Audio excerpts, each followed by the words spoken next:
Hello guys, ఈరోజు అయితే last సోమవారం కదా అండి. సో అందుకని పొద్దున్నే లేచాను. కార్తీక దీపాలు అయితే పెట్టుకున్న. కార్తీక దామోదరునికి తెల్లవారకు ముందుకే పెట్టుకున్న దీపాన్ని కార్తీక దామోదర దీపం అంటారు కదా. పొద్దున్నే అయితే పూజ చేసుకున్నాను, దీపం పెట్టేసుకున్నాను. కానీ నేను వీడియో షూట్ చేసింది మార్నింగ్ పూజ అయిపోయిన తర్వాత, అందుకే మీకు వెళ్తూ కనిపిస్తుంది. అండ్ ఇక్కడైతే ఈరోజు నేను పులిహోర, దేవుడి కోసం పులిహోర అండ్ పరమాన్నం అయితే చేయాలనుకున్నాను.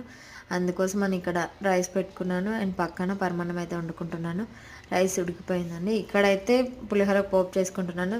ముందుగా అయితే స్టవ్ పెట్టుకొని కడాయి పెట్టుకొని అందులో కొద్దిగా ఆయిల్ వేసుకొని పోపుకు కావాల్సినవన్నీ వేసుకోండి. నేనైతే మినపప్పు, శనగపప్పు, పల్లీలు వేసుకున్నాను అండ్ కరివేపాకు. టోటల్గా అయితే అన్నీ వేసేసుకోండి.